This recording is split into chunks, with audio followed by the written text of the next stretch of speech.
제가 이렇게 자랑을 했어요. 이제 왜냐하면 진리에 대한 우리 성도님들의 그 사랑과 열정을 제가 알잖아요. 그리고 이 말씀으로 변화된, 우리 회개하고 변화된 우리 성도님들의 그 삶을 제가 아니까 제가 이렇게 말씀드릴 수 있는 거예요. 그래서 이분들이 바로 우리 사역의 열매이고 하나님이 우리와 함께 하신다는 증거이니까 얼마나 감사하냐. 우리에게는 이분들의 기도와 이분들의 지지와 이분들의 후원이 있으니 우리는 그 어떤 교단의 후원도 부럽지 않습니다 라고 제가 대답을 했어요. 근데 제 대답이 흡족한가요? 네. 그래서 저희 부부는요, 우리 여러분들에 대한 그 사랑과 존경이 항상 저희들 마음속에 가득 차고 넘쳐요. 그래서 어디를 가든지 자랑해요. 우리 성도님들은 이렇고 우리 성도님들은 이렇고 제가 여러분에게서 들은 그 간증을 제가 다른 데 가서도 이렇게 자랑해요. 그래서 제가 사실 여기에 서서 말씀을 전한다는 것이 상당히 좀 부끄러워요. 왜냐하면 저는 여기 계신 성도님들보다 더 잘하는 것도 또 자랑할 만한 것도 없으니까. 그렇지만 저는 하나님의 그 약속과 능력을 의지해서 이 자리에 섰어요. 제가 이제 어제 그 가라사대 어린이 방송을 보는데 그 주제가 오늘 제가 말씀드릴 주제랑 아주 일맥상통한 거예요. 그래서 어제 그 가라사대를 보신 분들은 알겠지만, 그러니까 저는 오늘 진리에 대한 측면을 설명드리려고 이 자리에 선 것은 아니에요. 그것은 우리 성도님들이 너무나 잘 알고 계시고 또 잘 이해하고 계시니까 그런 차원의 그 설명은 아니고 이제 인간관계에 대해서 이제 설명을 좀 드리려고 해요. 제가 아까 우리 최숙자 자매님이랑 잠깐 이제 교제를 했는데. 제가 이제 이 남녀 간의 그 신혼, 그러니까 연애와 이제 결혼과 신혼, 그것을 제가 비유로 들어서 좀 설명을 할게요. 우리가 어떤 사람을 사랑하고 그 사람의 사랑을 확인하고 이제 연애하고 결혼하고 해서 신혼을 즐길 때 그때는 모든 세상이 나를 중심으로 돌아가는 거예요. 내가 가장 행복하고 내가 가장 기쁘고 정말 세상은 너무나 아름답고 그래서 정말 그 뜨거운 그 신혼의 그 시기를 지나게 되면 이제 우리에게 현실이 눈에 들어오기 시작하는 거예요. 우리의 경제적인 어려움, 또 배우자의 그 어떤 부족한 부분들. 이전에는 정말 뜨거운 어떤 그 열정과 뜨거운 감정과 그 뜨거움 속에서 우리가 살아갔다라면 이제는 잔잔한 일상에서의 서로 신뢰하는 관계, 서로 이제 맞춰가고 이해하고 동행하는 그 관계를 이제 유지해 나가야 되는 거예요.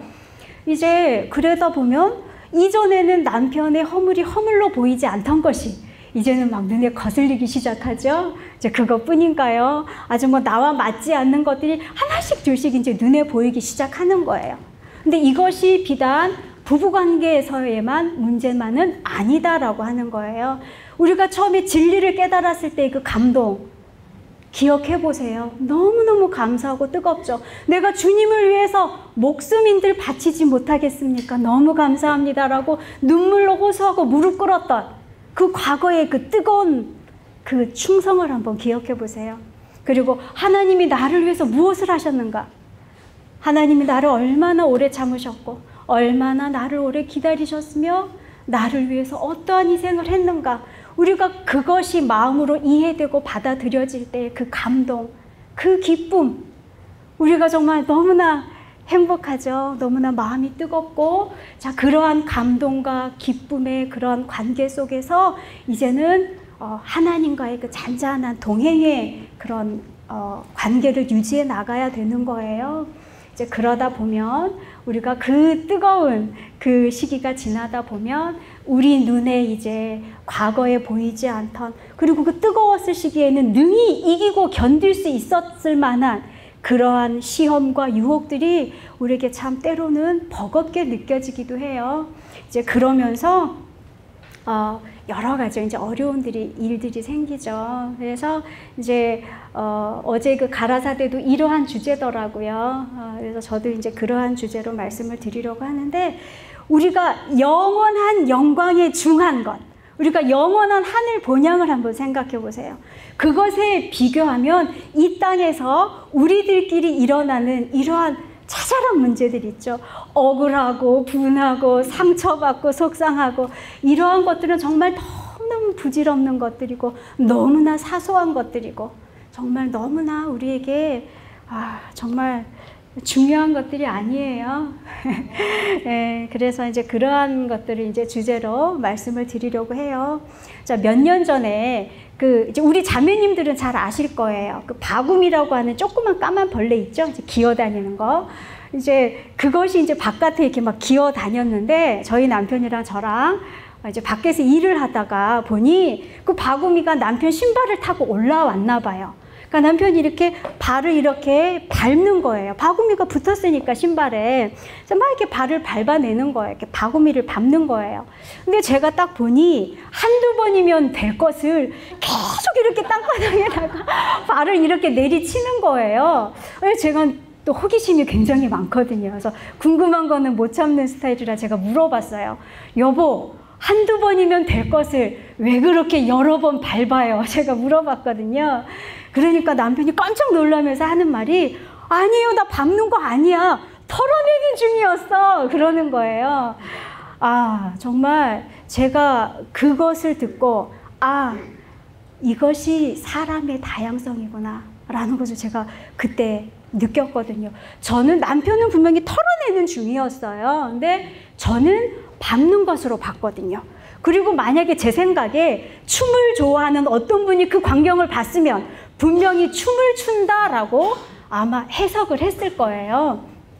자, 그래서 내가 내 자신의 그 시각으로 상대방의 어떤 행동을 볼 때에 참 왜곡될 수도 있고 틀릴 수도 있구나. 그것을 참 많이 깨달았어요. 그래서 만약에 저희가 부부예요. 저희는 참 감사하게도 서로의 생각을 가끔씩 읽어요. 제가 한 생각을 남편이 이야기하고 남편이 한 생각을 제가 이야기해서 깜짝깜짝 놀랄 때가 많거든요. 그 정도로 마음이 잘 통한다라고 하는 부부인데 그러한 부부일진데 이렇게 상대방의 그 행동을 오해해서 해석할 수도 있구나라는 생각을 참 많이 했어요. 만약에 우리가 부부가 아니라 사이가 껄끄러운 관계였다면 분명히 뭔가 좀 이렇게 껄끄러운 관계였다면 나는 분명히 제 남편을 껄끄러운 관계니까 좋지 않게 해석을 했을 거예요. 저 사람 독하다, 저 사람 냉정하다, 저 사람 사랑이 없다. 아마 이렇게 평가를 했겠죠. 그게 사람이라는 거예요. 사람은요, 외적인 것, 어떤 사람의 어떤 행동이나 뭐 표정이나 뭐 말이나 이렇게 외적으로 드러나는 것을 통해서 그것을 바탕으로 어떤 것을 해석할 수밖에 없어요. 굉장한 한계이죠. 그 사람의 동기와 그 사람의 생각을 알지 못하니까. 참 사람은 유한한 존재예요. 그래서 쉽게 오해할 수도 있고 또 다른 사람이 나를 오해할 수도 있어요. 우리가 이것을 항상 인지해야 된다는 거예요. 그래서 우리는 보통 내가 봤다니까, 내가 봤어, 그러니까 그게 맞아, 이렇게 이야기를 해요. 저도 봤어요. 남편이 밟는 거 봤어요. 행동은 사실이죠. 남편이 그렇게 한 행동은 사실이지만 저는 그것을 전혀 다르게 해석을 했단 말이에요. 전혀 다른 동기로 다르게 해석을 했어요. 그러니 우리도 마찬가지예요. 내 경험과 내 지식을 근거로 해서 우리가 어떠한 사물들을 이해하고 받아들이기 때문에 항상 내가 옳지만은 않다. 나도 틀릴 수 있다. 이것을 항상 인지해야 돼요. 그렇지 않으면 사람들은 그렇죠. 내가 봤다니까, 그게 맞다니까 이렇게 자꾸 이렇게 주장하게 되어 있어요. 그래서 제가 오늘 이 예화를 통해서 이야기를 좀 풀어나가려고 해요. 아주 적절한 예화인 것 같죠. 이런 일은 너무나 우리가 일상생활에서 자주 흔하게 경험할 수 있는 거예요. 가족끼리도 그렇고 교회의 성도님들과의 관계에서도 당연히 있을 수가 있어요. 그래서 우리가 교회에서 성도님들끼리도 이런 오해가 생길 수 있어요. 자, 그럴 때 우리는 어떻게 그리스도인이 저럴 수가 있냐고, 어떻게 저 사람이 저럴 수가 있을까? 저 사람은 자격이 없다. 저 사람은 그리스도인이 아니다. 이렇게까지 우리가 판단할 때가 있어요. 그리고 한 단계 더 나아가서 저 사람은 악하다라고까지 우리가 생각할 수가 있어요. 자, 또는 성격상 이런 말은 못해요. 말은 못하지만 속으로 너무 속상하고 억울하고 분해서 이제 우는 거예요. 그냥 울고 끝나면 되는데 그냥 울고 끝나는 게 아니라 마음속에서 쓴뿌리가 생겨요. 서운한 마음이 생기고 쓴뿌리가 이렇게 생기게 되죠. 그러면서 사람을 미워하게 돼요. 그러면 우리의 씨름은 혈과 육에 대한 씨름이 되고 마는 거예요. 성경은 우리의 씨름이 혈과 육에 대한 것이 아니다라고 분명히 말씀해 주셨어요. 그런데 우리가 자 이렇게 쓴뿌리가 들어왔을 때, 시험을 받을 때 그것을 잘 해결하지 못하면 성경에 어긋나는, 사람을 미워할 수 있는, 쓴뿌리를 가질 수 있는 그러한 상황에까지 도달할 수 있다라는 것을 이제 생각하고요. 자, 그래서 그리고 저는 이렇게 생각해요. 교회에서 일어나는 일들, 우리 성도님들과의 일어나는 일들은 저는 항상 이렇게 생각해요. 성도님들의 동기는 선한 거다. 이거는 기본 전제 조건으로 우리가 서로 이런 생각을 가지고 서로를 대해야 돼요. 이것은 서로에 대한 예의이고 당연한 형제 자매에 대한 신뢰예요. 우리가 몰라서 그럴 수 있고 실수해서 그럴 수는 있지만 우리의 동기가 처음부터 악하지는 않다라고 저는 믿어요. 예, 그것은 당연한 우리 서로에 대한 신뢰가 아니겠어요? 이제 그렇게 이제 생각하는데 그래도 문제가 생길 수 있죠. 예, 그래서 우리가 상대방의 동기를 완전히 알 수 없기 때문에 동기는 읽을 수 없는 거라고 했잖아요. 동기는 해석하는 거예요. 어떻게? 내가 그 사람의 동기를 알지 못하기 때문에 가장 최선의 안목으로, 가장 좋은 동기로 해석하는 것이 우리의 몫이에요. 그래서 교회 안에서 일어나는 많은 일들이 있잖아요. 성도님들 간에. 그래서 당신은 옳고 나는 틀렸고, 나는 틀렸고 당신은 옳고, 이런 식의 어떤 시시비비로 따지게 되잖아요. 문제의 잘잘못이 누구에 있고 어떻게 됐고 이런 시시비비로 따지게 되면 절대로 해결할 수가 없다는 거예요. 왜냐하면 사람은 다 본인의 입장에서 어때요? 옳아요. 다 본인이 억울해요.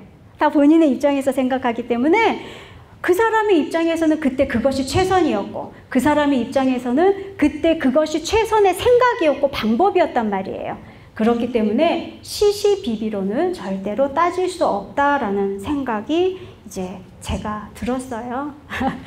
그리고 그러면 어떻게 해야 될 것인가? 자, 어찌됐든 간에 내가 상대를 오해하든지 상대가 나를 오해하든지 또는 내가 어떤 사람에 대해서 정죄의 마음이 들 때, 또 내가 억울한 취급을 받았을 때, 그 다음에 상대에 대한 부정적인 생각이 내게 들었을 때, 이것은 시험과 유혹이거든요. 그 생각이 우리에게 들어올 수 있어요. 우리가 유혹 자체를 막을 수는 없잖아요. 중요한 것은 그 유혹을 우리가 어떻게 해결하는가, 이것이 우리의 역할이잖아요. 그래서 제가 이때마다 항상 하는 게 있어요. 고린도후서 10장 5절에 보면 모든 생각을 사로잡아 그리스도에게 복종케 하니라고 하는 그 말씀에 순종하는 거예요. 자, 생각뿐만 아니라 감정까지 사로잡아서 복종시켜야 합니다.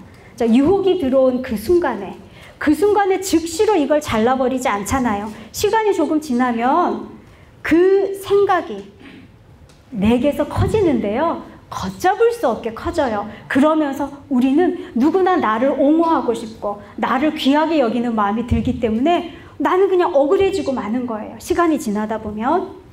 그래서 그때 우리가 정말 억울하고 정말 우리가 그리스도께 생각을 복종시키지 못했을 그때의 나는 사탄의 밥이에요.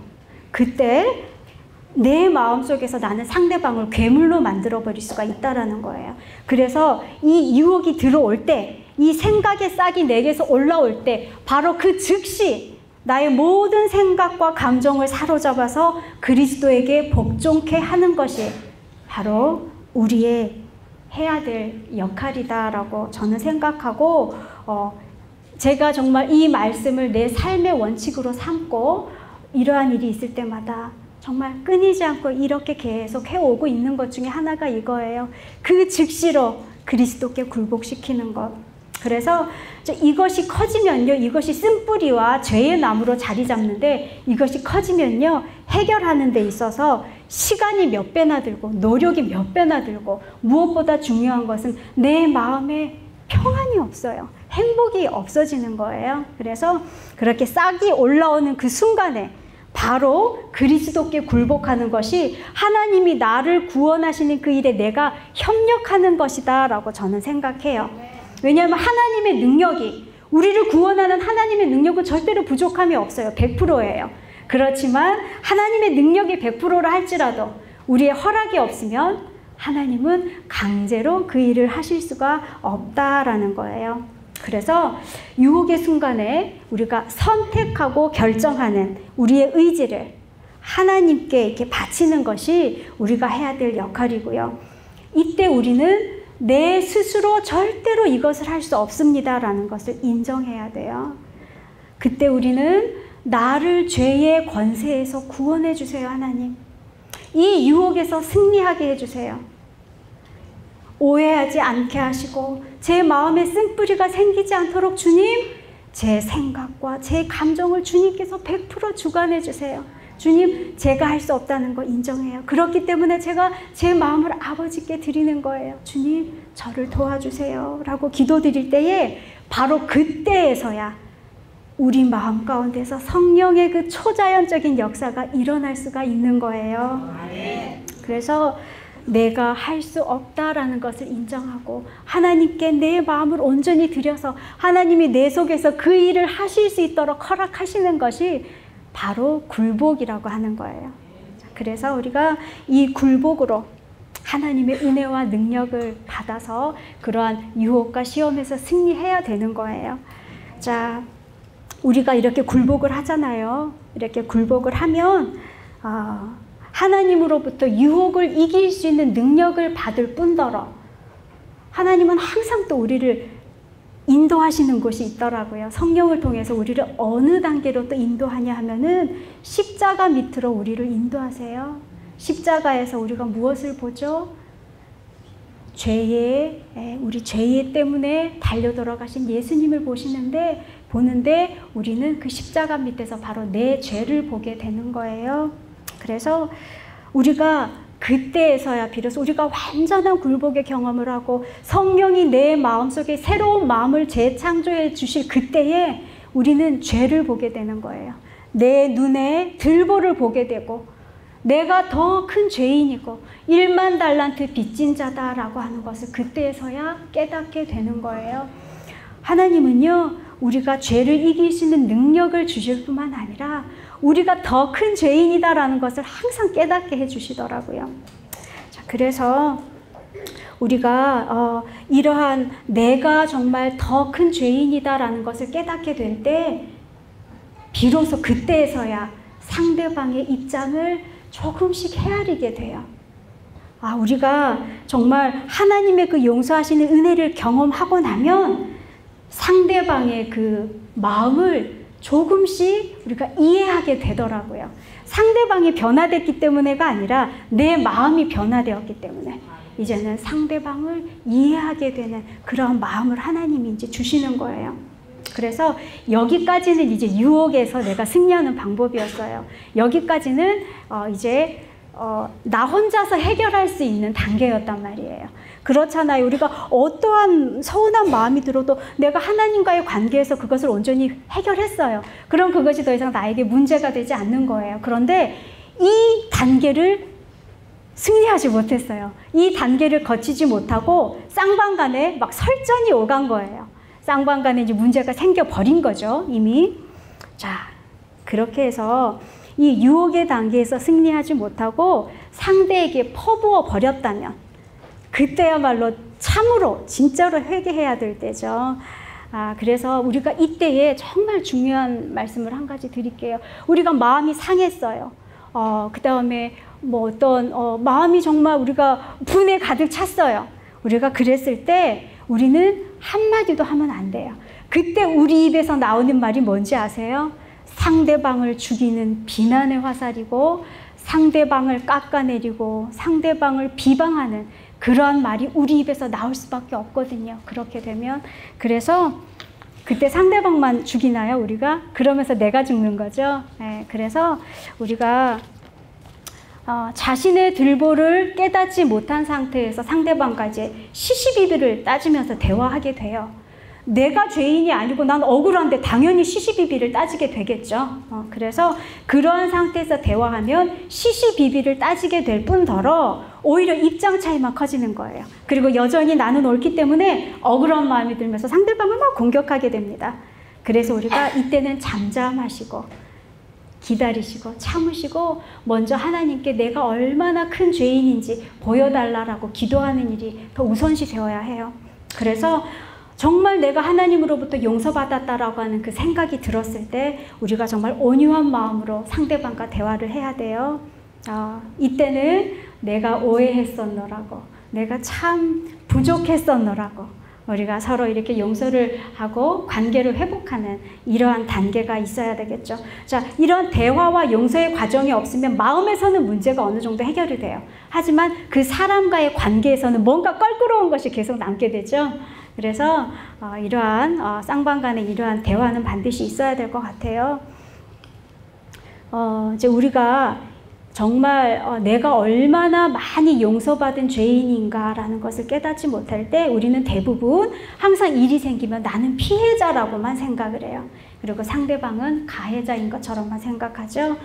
자, 그럼 생각해 보세요, 여러분. 우리 홍성숙 자매님이 우리 세훈이를 변화시킬 수 있던가요? 자매님이? 절대로 없죠. 자, 우리 배우자가 또 나의 배우자를 그렇게 변화시킬 수 있던가요? 절대로 없어요. 우리는 상대방을 변화시킬 수 있는 능력이 없어요. 자, 그렇기 때문에 내가 변화되는 게 가장 빠른 방법이에요. 이거 정말 너무 좋은 팁이에요. 상대방을 변화시키려 하지 말고 내가 먼저 변화되는 거예요. 그래서 자, 우리가 이렇게 할 때 내가 영적으로 성장할 수 있을 뿐더러 상대방도 살릴 수 있는 방법이죠. 그래서 자꾸 저 사람이 나를 서운하게 했고 저 사람이 이렇게 했고 우리가 그렇게 하지 말고, 그렇게 하면 어떤 일이 생기는가? 제게 어떤 결점이 있어요. 제게 어떤 결점이 있는데 그 결점이 너무너무나 꽁꽁 숨겨져 있기 때문에 제 자신도 알지 못하거든요. 근데 하나님은 나를 너무나 사랑하셔서 그 결점을 폭로시키세요. 왜냐하면 그것을 고쳐야 하니까요. 그것을 고쳐야 내가 살고 다른 사람도 살릴 수 있으니까요. 그래서 하나님은 어떤 섭리의 사건을 허락하셔서 그것을 수면 위로 드러내세요. 그런데 우리가 나는 억울해요. 저 사람이 잘못했어요. 나는 정말 이렇게 잘했는데 저 사람은 이렇게 했어요. 이렇게 자꾸 상대방 탓만 하면 하나님이 나를 고쳐주실 수 있을까요? 아유, 없어요. 내가 그것을 인정하지 않는데 하나님이 어떻게 고쳐주실 수가 있겠어요? 그렇기 때문에 하나님이 나를 구원하시려고 주신 그 절호의 찬스를 상대방을 핑계함으로 놓치지 않는 우리 모두가 됐으면 좋겠어요.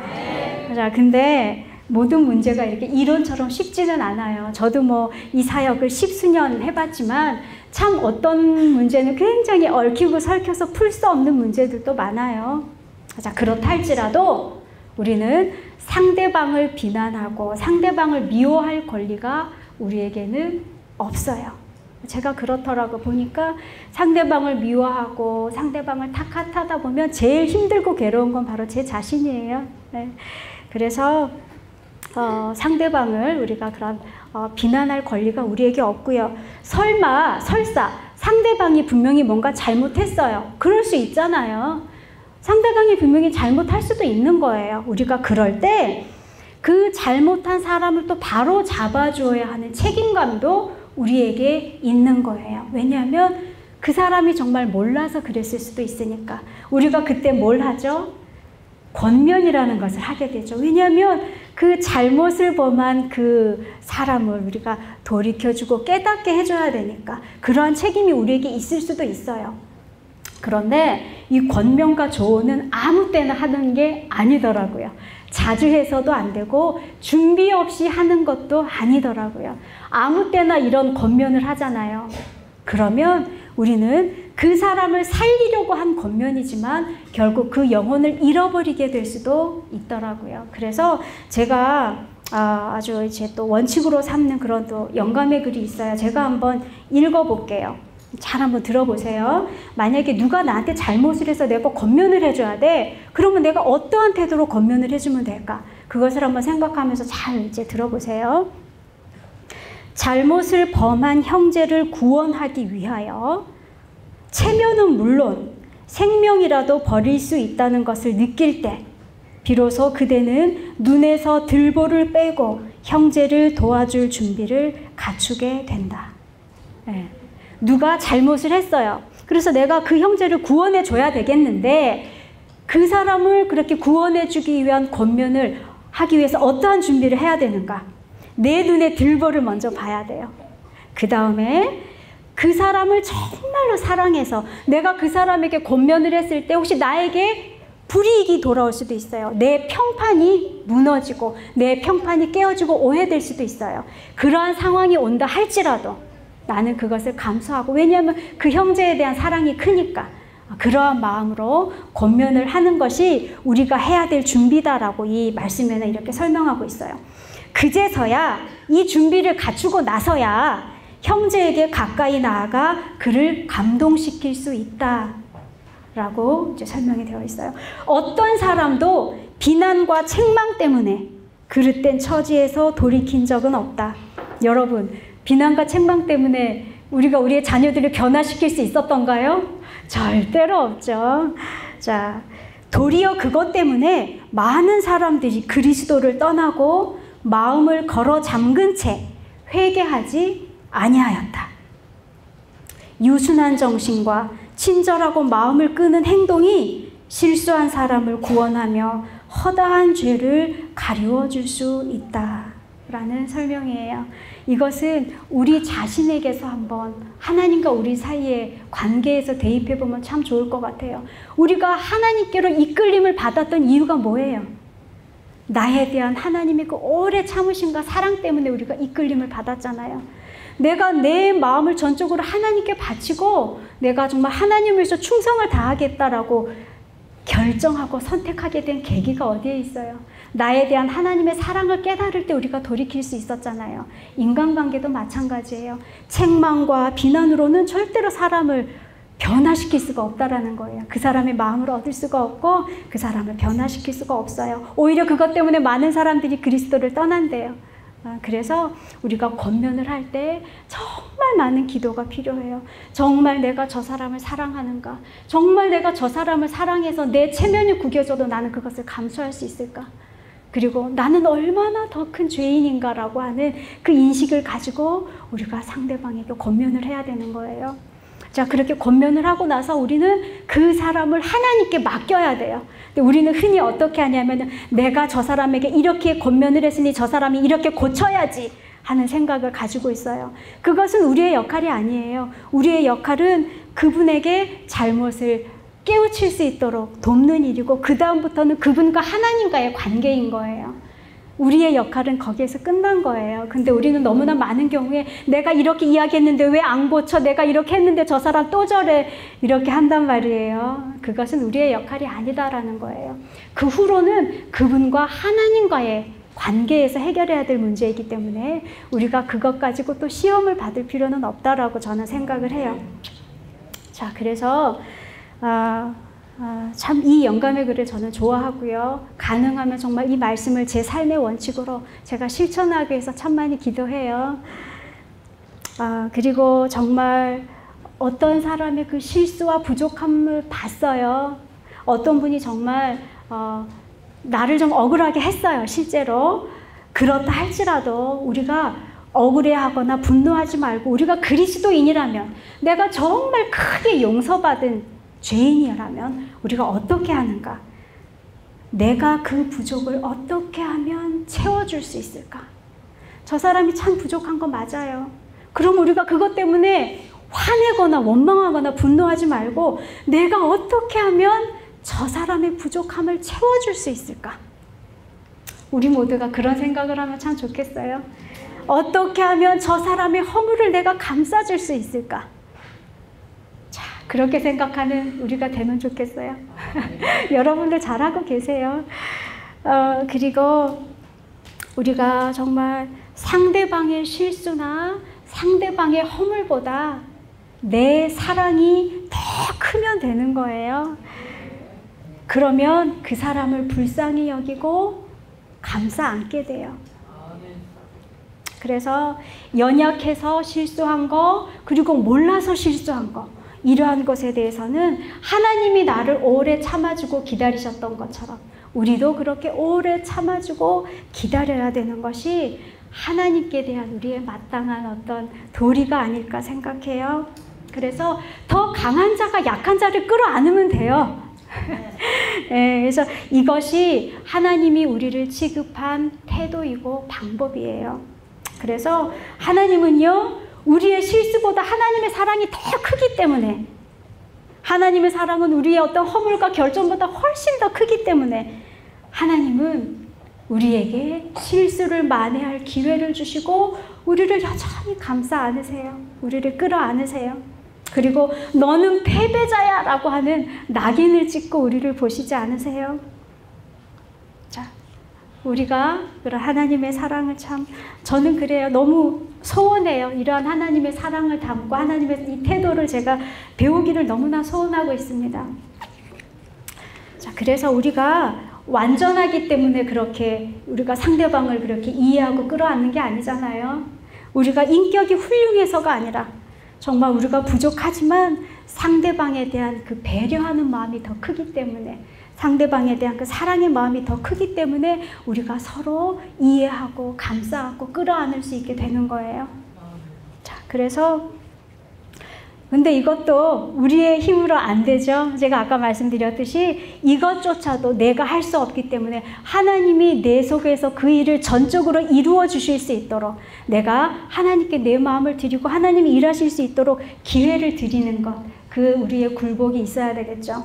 그래서 주님께 맡긴다라고 하는 뜻은 성령께서 일할 수 있도록 성령님께 기회를 드리는 게 맡긴다라고 하는 뜻이에요. 우리는 흔히 많은 경우에 하나님께 맡긴다라고 기도하면서 어떻게 내가 막 문제를 해결하려고 막 하잖아요. 그러지 말고 하나님께 맡긴다라는 그런 마음으로 하나님께 기도한 다음에 성령께서 일하실 수 있는 기회를 드리세요. 우리는 잠잠하는 거예요. 잠잠하고 또 하나님이 그 일을 하실 수 있도록 우리가 우리 자신을 내어드리는 것이 우리가 터득해야 되는 그런 복음의 능력이죠. 자, 제가 또 아주 좋아하는 말씀, 오 그리스도를 저는 참 좋아하는데요. 거기에 특별히 좋아하는 문구가 있어요. 그 문장은 뭐냐면은 예수님이 이 땅에 사셨을 때 예수님의 생애를 이끌어간 그 원동력이 무엇이었을까? 우리를 이끌어가는 어떤 인생의 동기, 힘이 있을 거 아니에요. 그 원동력. 예수님의 그 생애를 지배하고 있던 힘을 오 그리스도에서는 어떻게 설명하고 있는가? 첫 번째, 하나님께 대한 사랑. 두 번째, 하나님의 영광을 위한 열성. 세 번째, 타락한 인류를 위한 그 사랑이 예수로 하여금 세상에 오셔서 고난을 받으시고 돌아가시게 한 것이었다라는 설명이 있어요. 자, 예수님을 이끌어갔던, 그래서 십자가로까지 이끌어갔던 그 힘의 원동력은 바로 하나님과 우리에 대한 사랑에 있었대요. 그래서 예수님이 하나님과 영혼을 사랑했던 그 사랑, 그것이 오늘 우리에게 있다면 우리는 어떤 부류의 사람이라도 다 넉넉히 품에 안을 수 있게 되는 겁니다. 그래서 저는 이것을 사모하고 이것을 소원해요. 예수님의 그 생애를 지배했던 그 원동력, 그 사랑이 제 삶의 원동력이 되기를 참 간절히 기도하고 있어요. 그런데 아까 얘기했잖아요. 우리가 현실이 이론처럼 쉽지 않고 여러분 자꾸 쓰러지고 때로는 쓰러진다기보다 나의 그 연약함, 나의 부족함을 보고 자꾸 의기소침해지죠. 저도 그래요. 그래서 끊임없이 말씀으로 내가 위로를 받고 용기를 얻고 하나님의 약속을 믿고 믿음으로 전진해 나가는 거, 그 방법밖에 없더라고요. 그래서 저는 그러한 생각이 들었을 때 아브라함과 모세의 부르심을 한번 생각해 봤어요. 하나님의 부르심에 실패가 있었을까요? 하나님은 실패하지 않으시는 분이세요. 하나님은 실수하지 않으시는 분이세요. 하나님이 아브라함과 모세를 부르신 것이 실수한 것이 아니었잖아요. 그렇죠? 하나님은 실패와 실수가 없지만 문제는 우리 편에서의 협력인 거예요. 그렇죠? 하나님은 모든 사람을 구원하시기를 원하고 모든 사람을 제자로 하나님이 부르시기를 원하시지만 우리의 그 협력이 없으면 하나님도 참 힘드세요. 그래서 이 아브라함과 모세가 처음부터 완벽해서 그들을 부르셨을까? 처음에는 왠지 하나님이 실수한 것처럼 보여요. 왜냐하면 아브라함과 모세가 처음부터 우리에게 어떤 완전한 신앙의 모본이 안 되었기 때문에. 그래서 하나님이 실패하셨을까? 아니에요. 하나님이 그 사람을 부르실 때는 그 사람을 믿음의 조상으로 만들겠다라고 하는 하나님의 의지와 약속이 거기에 포함되어 있더라고요. 그래서 하나님을 경외하고 하나님의 말씀에 충성을 다하면서 살아가는 그 아브라함과 모세의 마음의 동기를 보셨기 때문에 하나님이 두 사람을 부른 것이지, 처음부터 완벽했기 때문에, 처음부터 완전했기 때문에 두 사람을 부르신 것이 아니죠. 그래서 아브라함은 하나님의 말씀에 순종해서 고향을 떠나서 믿음의 조상이 되기 위한 그 여정을 시작해요. 자, 근데 참 아이러니하게도 믿음의 조상으로 우뚝 서기 위해서 부르심을 받고 그 여정을 시작하지만 믿음의 부족으로 사라를 너희 동생으로 속여요. 또 믿음의 부족으로 약속의 아들을 기다리지 못하고 이스마엘을 낳는 실수를 범하게 돼요. 우리는 여기에서 아브라함이 처음부터 믿음의 조상이었기 때문에 하나님이 부르신 것이 아니다라는 것을 이해하게 돼요. 그렇죠? 그가 처음부터 그런 완전한 사람이었기 때문에 부르신 것이 아니라 믿음의 조상으로 만들어 가시기 위해서, 그리고 아브라함은 이 훈련에 믿음과 순종으로 잘 따라갈 수 있다라는 것을 하나님이 아셨기 때문에 부르신 거예요. 자, 모세는요, 충동적이고 아주 믿음이 부족한 모세, 좀 다혈질이었던 것 같아요. 그래서 사람을 죽이고 살인자가 됐죠. 그리고 나서 이제 광야로 가서 양을 치는데, 그때 하나님이 이제 모세를 훈련시키시고 모세를 사용할 때가 됐어요. 그래서 모세를 이제 바로 왕한테 보내려고 하나님이 부르셨어요. 근데 그때 모세가 어떻게 했어요? 나는 입이 둔한 자예요.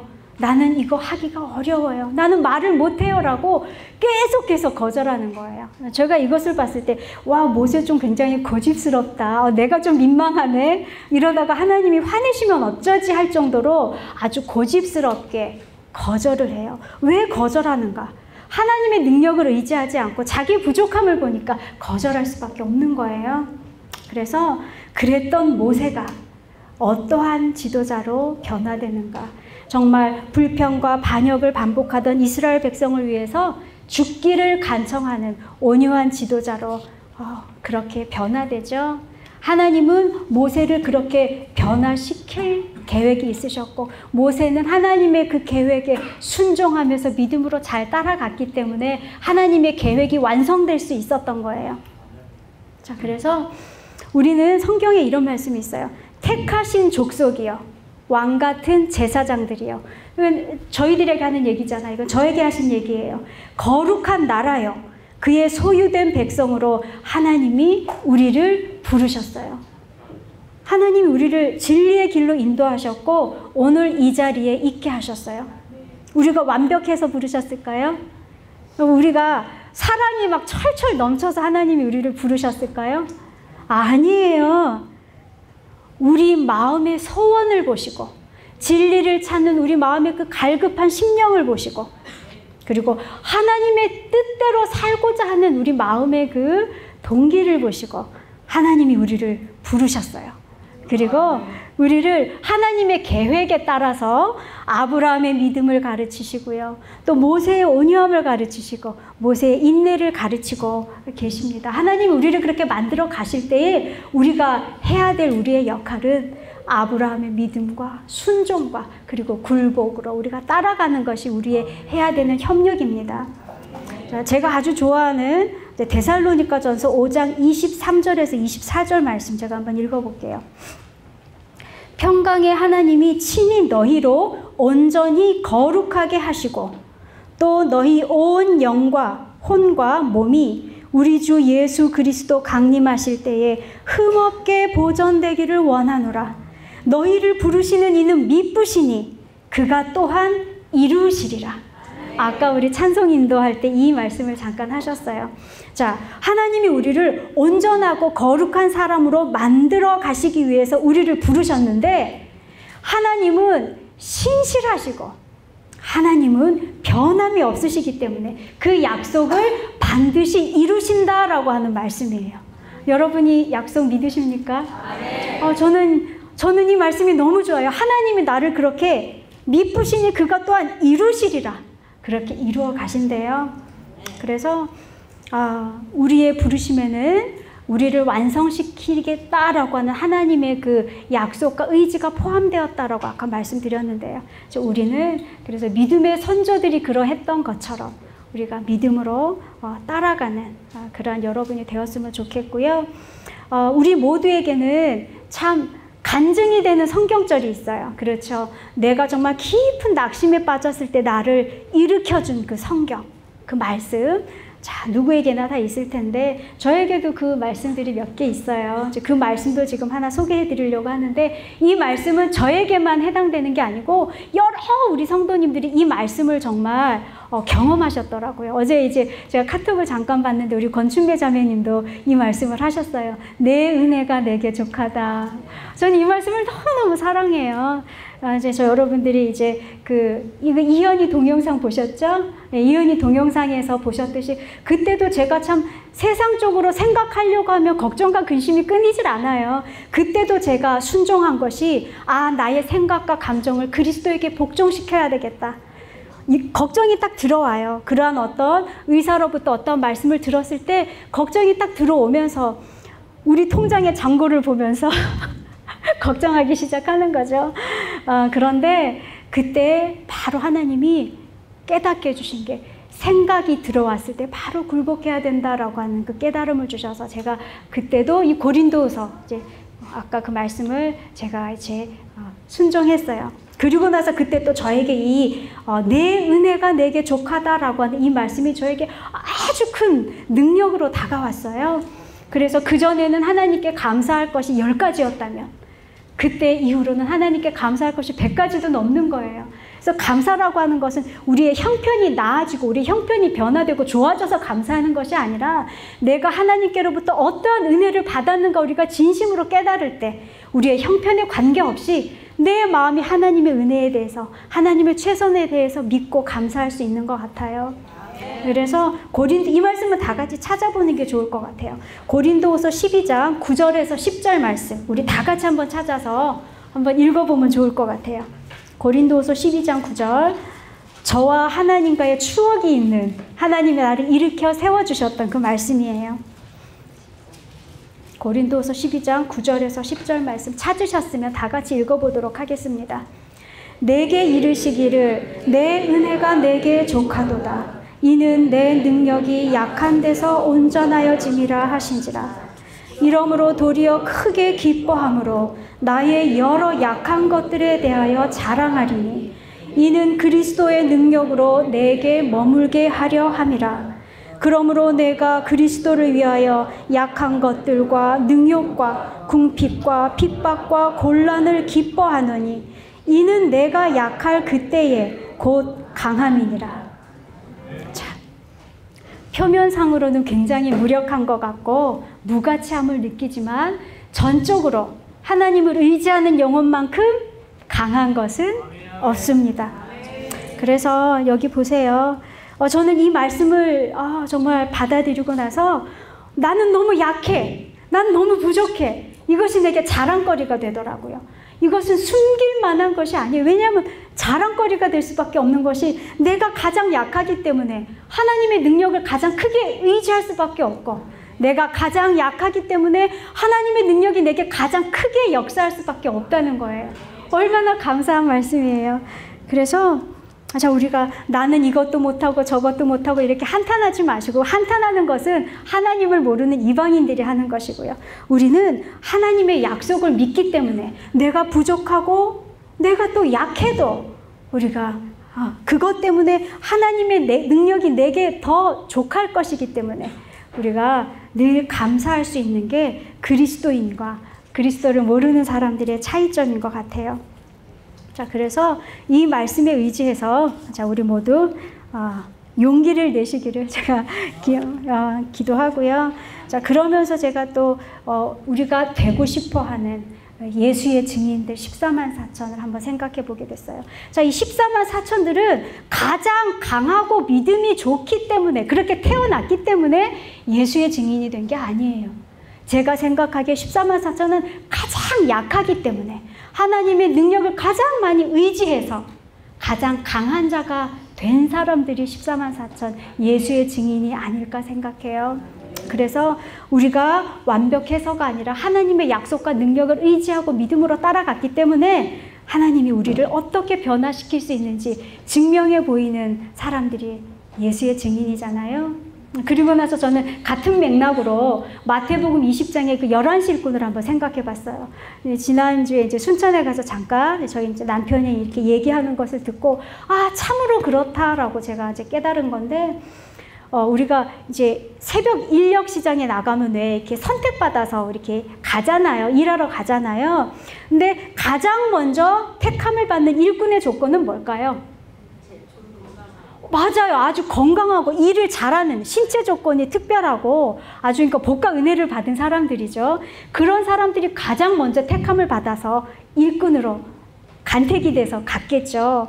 자, 그래서 계속 그런 식으로 이제 그 다음 시간 이렇게 일꾼이 간택이 되어서 일꾼으로 이렇게 일을 했는데, 우리 이 11시 일꾼은 어때요? 가장 나중에 언제요? 추수 마감 1시간 전에.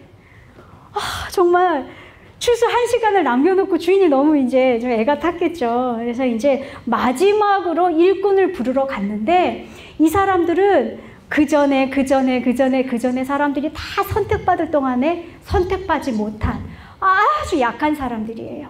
그렇잖아요. 우리가 창조 이래로 지금까지 이 시대가 예수님의 재림이 가까이 다가온 이 시대에 사는 우리야말로 얼마나 정신적으로, 육체적으로, 영적으로 퇴보됐고 약하겠어요. 그렇죠.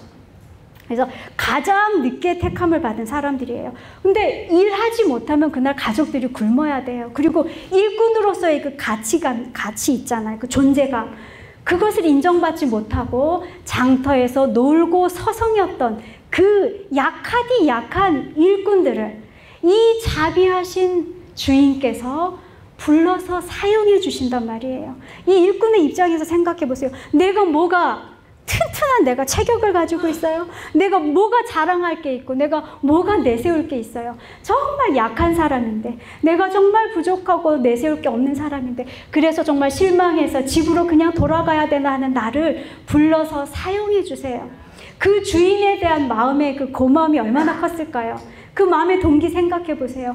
아, 이 고마우신 주인, 나의 가치를 인정해주고 나를 사용해 주신 이 주인, 나를 불러주신 이 주인, 나는 이 주인을 위해서 충성을 다해서 일하리라. 이 주인이 그렇게 하기를 원하는 추수를 내가 정말 충성을 다해서 마감하리라 라는 생각으로 그 동기로 얼마나 열심히 일을 했겠어요. 자, 그래서 우리도 그러한 동기로 내가 비록 연약하고 부족하지만 이러한 나를 불러주시고 사용해 주신 하나님에 대한 그 감사함으로 우리가 낙심치 않고 포기하지 않고 전진해 나가는 우리가 됐으면 좋겠어요. 그래서 약함을 고백하는 것을 부끄러워하지 마시고 고백하시되 하나님의 능력을 의지하시는 여러분 되시기 바랍니다. 제가 보기에 약하다는 것을 고백하는 것이 문제가 아니라 자신의 약함을 알지 못하는 것, 자신의 속절없음과 자신의 무가치함을 모르는 것이 오히려 더 큰 문제이죠. 그렇죠? 그래서 왜냐하면 그런 사람들은 그리스도가 필요하지 않아요. 내가 자신이 있으니까, 내가 뭔가 잘하니까, 내가 뭐 이렇게 그러니까 그리스도가 필요하지 않아요. 그래서 나는 죄인입니다 라고 가슴을 치면서 하나님의 은총을 기도했던 그 세리처럼 그리스도의 필요를 느끼는 사람이 그리스도를 얻을 수 있는 거예요. 네, 그래서 우리 의기소침해하지 마시고 하나님의 약속을 믿고 오늘도 전진하는 우리 성도님들이 되셨으면 좋겠습니다.